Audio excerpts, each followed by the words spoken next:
basically today, and I think after today, I think it should just be. I think people should just let it go. It happened. It's over. It's done. It's time to move on. It's time to move on. We shouldn't dwell over the fact that Stefanski made a bad call yesterday. It was a bad call. Simple as that. We can try to find numerous of adjectives to describe why he made that call. We can, as I like to say, football people, right? You can ask them why he did it, and I like to think most of them is going to say that he actually made the correct football call, play, however you want to address it.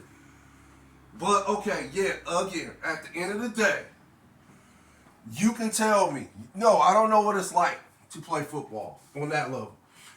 I don't know what situational football looks like, or I don't have no experience in situational football.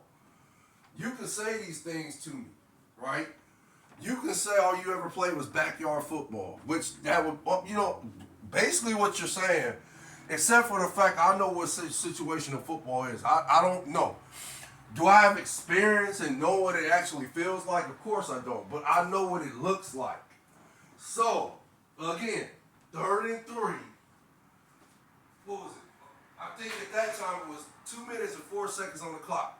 It was like let's just say 4 minutes before the 2-minute warning.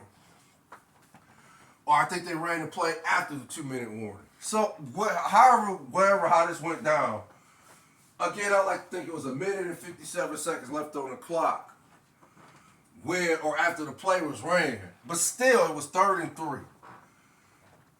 Why would you call a pass play at that point in the game? Now, keep in mind, this is situational football, right? Why would you call a pass play on 3rd and 3 on the 40-yard line? And again, you got P.J. Walker as your quarterback. This game, he had 3 turnovers, right? Yeah, even though he toughed it out, pretty much put the turnovers in the past, and he ended up playing, let's say, average football. He played average enough to where the Browns should have won the game, quiet as kept. They should have won the game. But, yeah, you can blame Stefanski on this for just the play call. Why would you call that and you know who your quarterback is? I'm gonna keep coming back to this because for me, it's just too obvious to recognize. It's not rocket science. This is not some type of complex problem to figure out. It's not algebra. It's not geometry or anything like that, where you have to literally, or not, we'll just say, yeah, geometry and algebra. I like to think you literally have to use your brain to figure out problems and solutions, angles, and so forth, right? Okay, man, I ain't gonna get into all that, but again, 3rd and 3, your run game is stout. P.J. Strong, Kareem Hunt, and Jerome Ford, I like to think they were, no, matter of fact, they were. What am I saying? The run game was just strong. It was a little beyond adequate, if that makes sense. And I think in the 4th quarter alone, I want to say each of the running backs was averaging at least 4 yards a carry. So again, it's 3rd and 3. You're on the 40-yard line. And again, your quarterback is P.J. Walker. Yeah, again, he's having an average game. He's, for the most part, didn't make a mistake after the 3 he made. And I like to think he made those, the 2 interceptions and the fumble. I like to think those turnovers was made in the first half. But, okay, in the second half, he, again, played average football. He was a game manager for the most part. He didn't make mistakes all like that in the second half until the 4th quarter. But, okay, Kevin Stefanski, you're smart in that. why would you call a pass play on 3rd and 3, and again, the ball's on the 40-yard line? The worst case scenario can happen is P.J. Walker throws an interception, and now the Seahawks can the Seahawks could either intercept the ball and run it, and then, damn near perhaps run it for a touchdown. That's the worst case scenario. Or they could have did what they did, intercept the ball, and now they're on the 40-yard line. Right? So now you put your defense in a position where they got to prevent these dudes from getting a touchdown and a field goal. Right? So again, you're asking your defense what they've been doing in the second half for the most part, shutting the Seahawks down. They just, the Seahawks couldn't do nothing on offense for the most part, right? So now they're on the 40-yard line.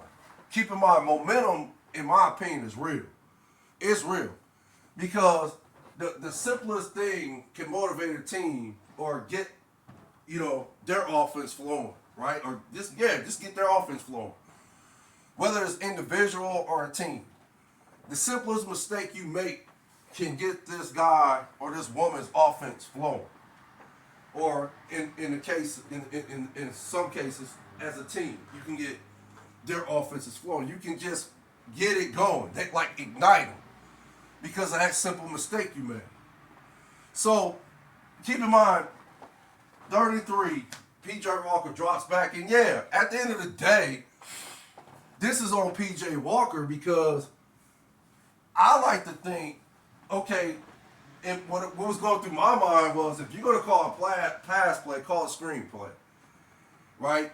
I like to think it's still crazy to call a pass play on 3rd and 3, that particular part of the game. Situational football, right? Okay, but that particular part of the game, no. I wouldn't have did it. I'm just going to say it like that, but okay. If I were to call a pass play, I'm going to call a screen play. I like to think, there's still a danger of, it being a fumble or the guy, the defense reads the play, they come in and intercept it and take it to the house. There's still danger of that happening, but I still like to think for the most part it's a safe play, right? Okay. But, okay, P.J. Walker drops back. Keep in mind, I want to say that was Elijah Moore in the middle. Elijah Moore is basically in the middle of the field. And I like to say he was wide open. But okay, it's neither here or there. Well, no, I gotta mention that. I like to think from what my eye test told me when I was rewatching the highlights, I saw Elijah Moore run to the middle and turn quickly. And I saw he was wide open. Okay, I could be wrong about that, but I saw he was wide open. The thing with P.J. Walker, what makes him a backup, and he's not a very good backup. Again, I don't know football. For me to say that about any football player, let's just say I don't have that type of experience. I've never played on any level. Any level football. I had a chance to play high school football, but okay, I ain't gonna get into the story of that. But regardless, I didn't play football. I played backyard football, and that's it. And come on, backyard football, ha ha ha. That's a joke. It's laughable. Okay? Come on. So I really don't like doing this, critiquing players. I used to, do this back in the day and just didn't care. If a guy didn't play good on the court or the field or the baseball field, whatever sport, I would just critique them. I would, say that they were garbage and this and that. But I'm 50 years old now, and I'm trying not to, have that type of mindset anymore. I'm trying to be fair. I'm trying to be basically try to stay in my lane, if that makes sense. Because again, I don't have the experience these guys have on that professional level. These dudes are getting paid millions of dollars. I'm basically just being an observer of the game for all these years. That's basically what I've been doing, observational learning. That's it. and being a fan of the sport, Cleveland Browns being my favorite team, because of course, yeah, I'm from Akron, Ohio, but I rep Cleveland because I was born a Cleveland Browns fan, Cavs fan too. So it just stuck with me all these years. To this day, I'm still a fan of the Cavs and the Browns. But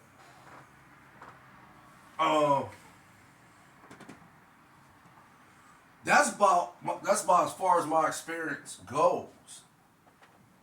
I've been to college. Yeah, I went to college for 6 years, Akron U, but I didn't get a degree. If that makes sense. But my degree wasn't in communications or anything like that. Or should I say, I wasn't, taking classes in communications or anything like that. So that's as far as my experience it goes with basically just analyzing games, if that makes sense. In particular, the Browns games, because I'm a fan of the Browns. So that's as far as my experience goes. So what I could say about PJ Walker is it is what it is. He's a backup for a reason, and I like to think, and I could be wrong about this, but if you watch the game, or at least watch that particular play, 3rd and 3, and it was a pass play was called. Oh, pardon me. If you watch it in its entirety, you will see how he missed Elijah Moore in the middle. Like I said, I like to think the play was called, I want to say it was a hook route. And, okay, the hook route, I think it was open, but this is PJ Walker. And it was the play, and I'm surprised nobody's even calling this a fluke play, because that's exactly what it was. It's a fluke play. If you try to do that play over and over again, I like to think it won't be executed ever again, because to literally do it and then do it in fast time. I'm not talking about you practicing over and over and over and over and over till you finally get it right. Then you try to, go in the game and perfect it again. No, I'm talking about that particular situation. Situational football. It's 3rd and 3. The Browns need 3 yards for a first down. They get the first down. Perhaps the game is over. Okay. So PJ Walker drops back. He passes the ball on the right side of the field. And it hits a guy in the helmet. And the ball goes all the way up in the air. Keep this in mind. It hits the guy in the helmet. And it goes all the way up in the air. Right in the vicinity where it's like 3 or 4 Seahawk defenders. Once I saw that, I knew it was going to get intercepted, because it's all the way up in the air. 3 Seahawk defenders in that area, in that vicinity. And the ball miraculously just lands right in one of their hands. Literally.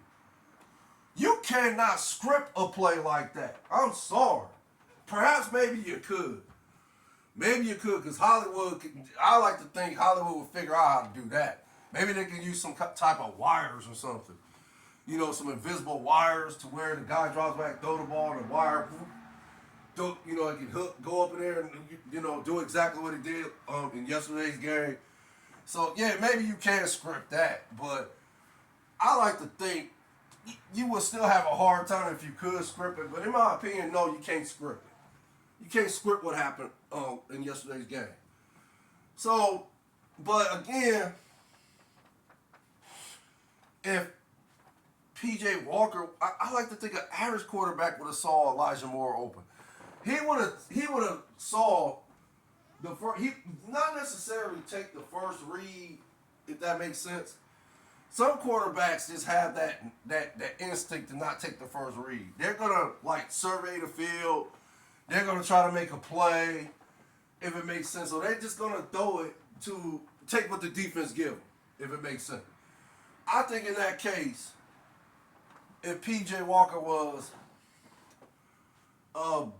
slightly better than average backup, or just what's that?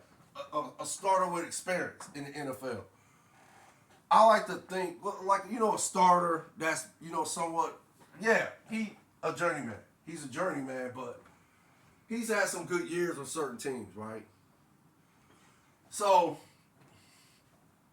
yeah, he's a reliable starter to a certain extent. So I like to think if the Browns had that type of quarterback in the lineup, first of all, the mistakes that was made in the first half by P.J. Walker, I don't think those would have happened. But okay, let's say for the sake of it, it did happen. I like to think on that particular play, 3rd and 3, I like to think the quarterback, that type of quarterback, would have threw that ball to Elijah Moore. Because he would have took what the defense was giving him. And I'm assuming that's how this transpired. It transpired. This is what the defense give you. You take what the defense give you. But again, this is P.J. Walker. What is he notorious for? Well, he's notorious for turnovers. That's one. Two, he's also notorious for not finding open receivers. And receivers is open. If you watch the tape, the last 3 games, these receivers has been open. He's just not accurate when he throws the ball and trying to make accurate passes to these open receivers. He's just not accurate like that. That's been the knock on him. That's why he's a backup for a reason. That's how come he's been a journeyman. I think his best year, or however long he stayed with the Panthers, those was either his best year or best years is with the Panthers. So after the Panthers cut him, no, he hasn't been, he hasn't been playing lights out football. There we go. He hasn't been playing lights out football ever since the Panthers cut him. So, and then the Bears cut him this season. After signing him to a contract, they still cut him. So, I mean, and this is the Chicago Bears. Come on, everybody knows the Chicago Bears is one of the worst teams in the league this year. And they didn't even want to keep him on the roster. So, I mean, come on. Again, I like to think the reliable, experienced quarterback would have took what the defense gave him and would have threw that ball to Elijah Moore, who was open in the middle.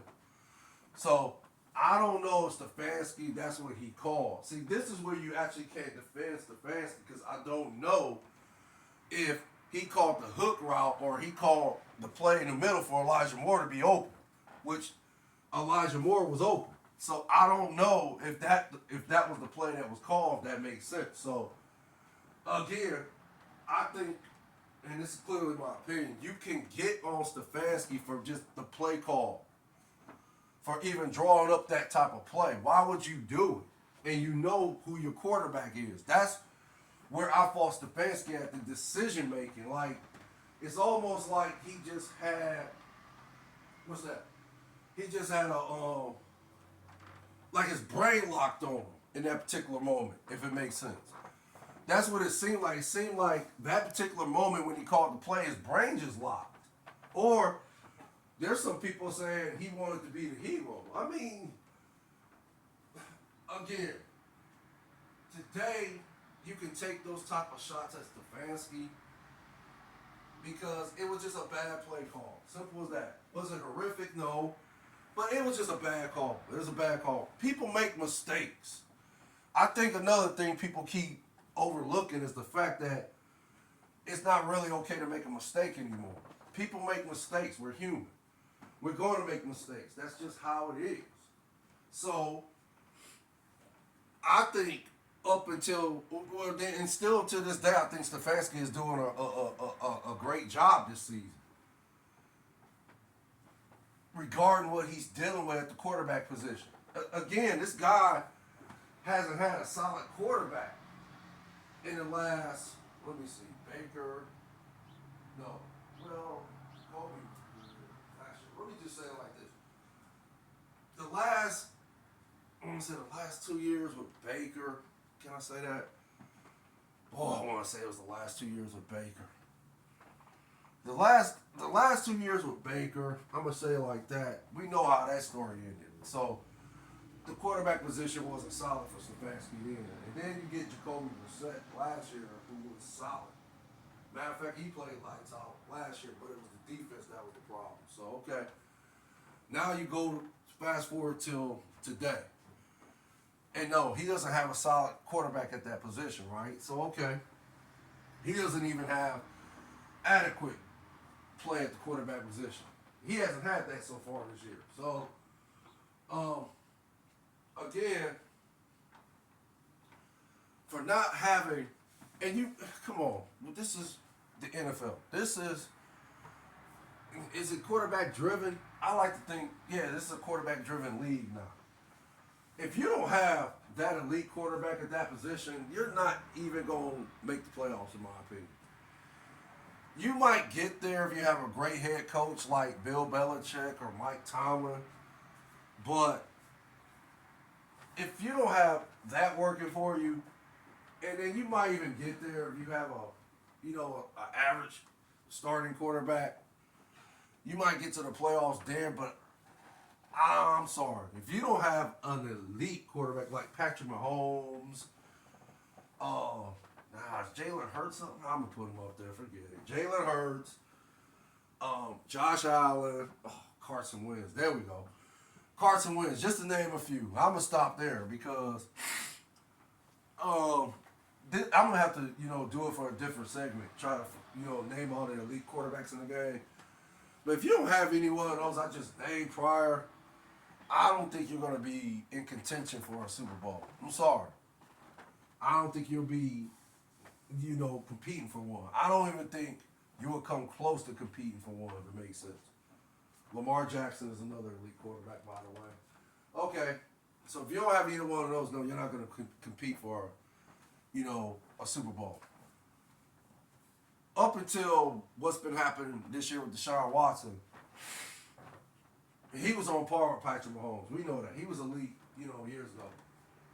Has he been even playing average football since he's been back? Of course not. We know that. So we're not going to get into that. But I like to think the potential is still there for him to show that he can be one of the elite quarterbacks in the game. So until that happens, Kevin Stefanski does not have a quarterback.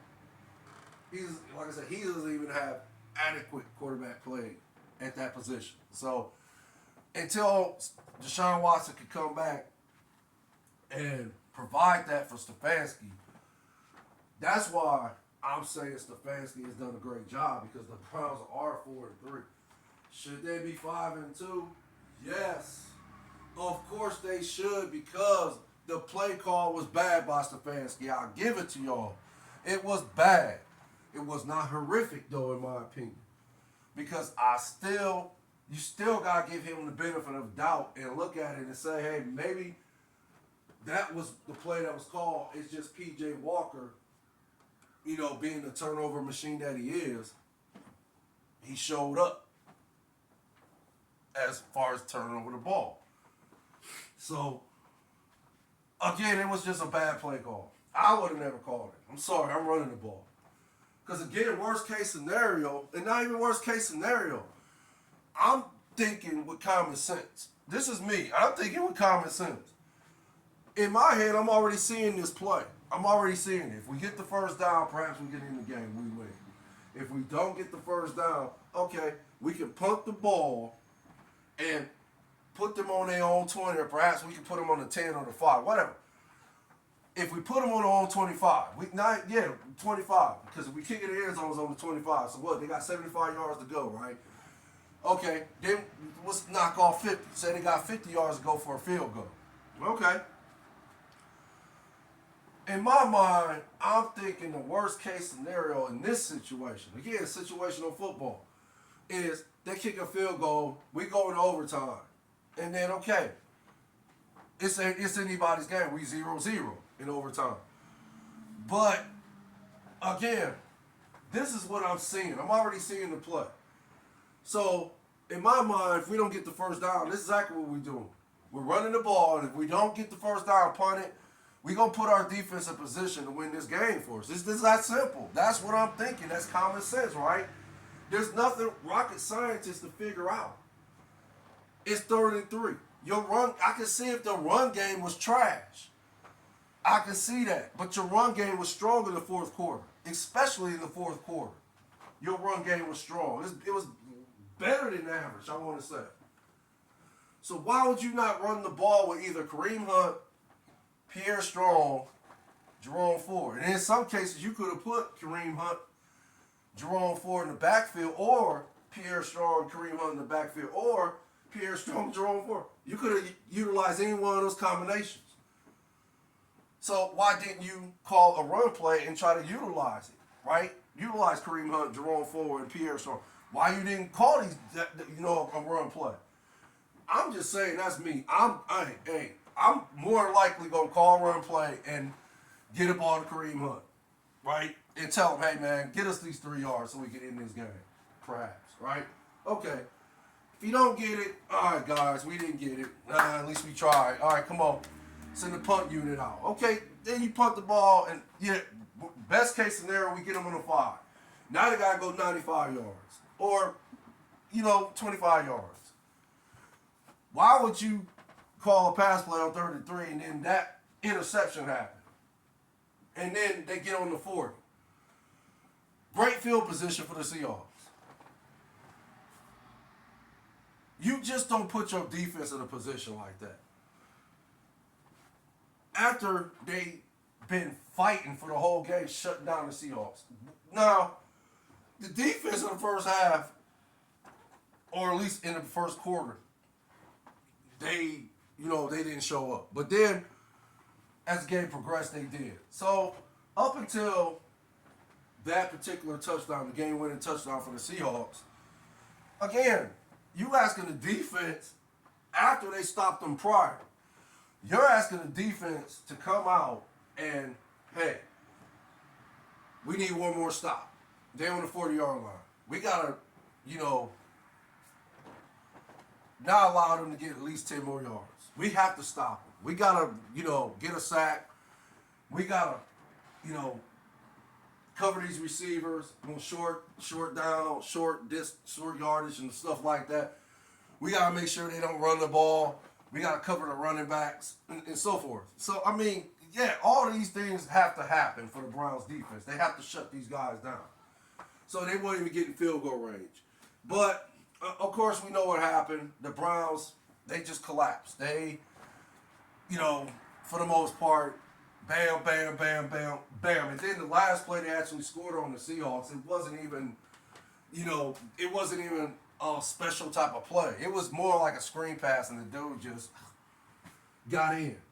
Couple blocks, and the dude ran in for the game-winning touchdown. So, okay. You asking the defense to yet again give us one more stop. But this is where I fault the defense. You've been playing lights out all season on defense. Some have considered you one of the best defenses in the game. They're saying your defense is elite. Right. There have been some comparisons to the Chicago Bears defense, which, I ain't going that far with it. And basically, the Browns defense had a chance Sunday to show people worldwide that they were coming. The Browns defense is still there. It's still elite, if it makes sense. They still, got a chance to solidify that, if it makes sense, the rest of the season. But I would like to think that particular game, the defense could have, literally put the NFL on notice and show people worldwide that they have arrived, if it makes sense, as far as in their defense being considered elite the way it has been considered elite this season. And if the Browns would have just found a way, if they could have just found a way to motivate themselves. Me personally, if I was a D-back out there or a linebacker, and I saw the way that ball was intercepted, that alone would have motivated me. That alone would have made me go to my teammates and told them, look, it was a fluke play.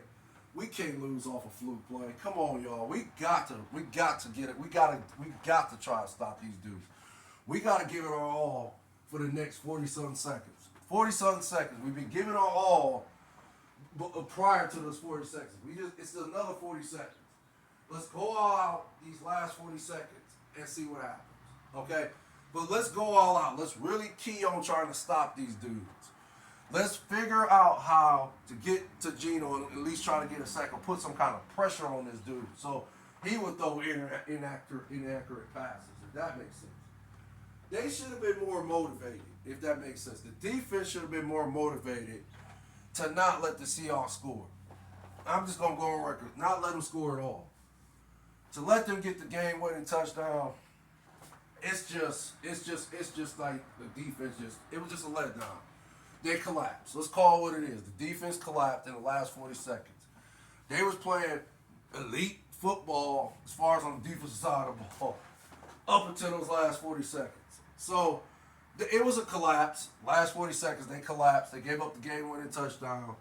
So I fought the defense on just basically, allowing the interception. And I could be wrong, but it just seems like the interception deflated them. And it just took the fight out of them. It makes sense. I could be wrong, but that's what it seemed like. So if that was the case, or whatever the case was, I still blame the defense for that. But ultimately, you have to blame Kevin Stefanski because it was simply a bad play call. Was it horrific? No, but it was a bad play call. But again, where you don't fault him out, and again, it's up for debate whether he called the play for Elijah Moore or he called the hook route. I don't know which one of them plays he called because Elijah Moore was open in the middle. P.J. Walker, again, this is who he is as a quarterback, a backup. This is who he is. He's a backup for a reason. It's his inability to see open receivers, like find open receivers when they're open, when they're actually open. It just seems like he can't find them for some reason. So, again, if the play was called for Elijah Moore and P.J. Walker just, didn't see him open and then decided to go with the hook route or whatever, however it was, decided by either P.J. Walker or Kevin Stefanski, then, no, you don't, like I said, you just fought Stefanski on just calling a pass play. But if it was the case that P.J. Walker just missed Elijah Moore in the middle and that's the play that was actually called, then you fought P.J. Walker on that. If that makes sense.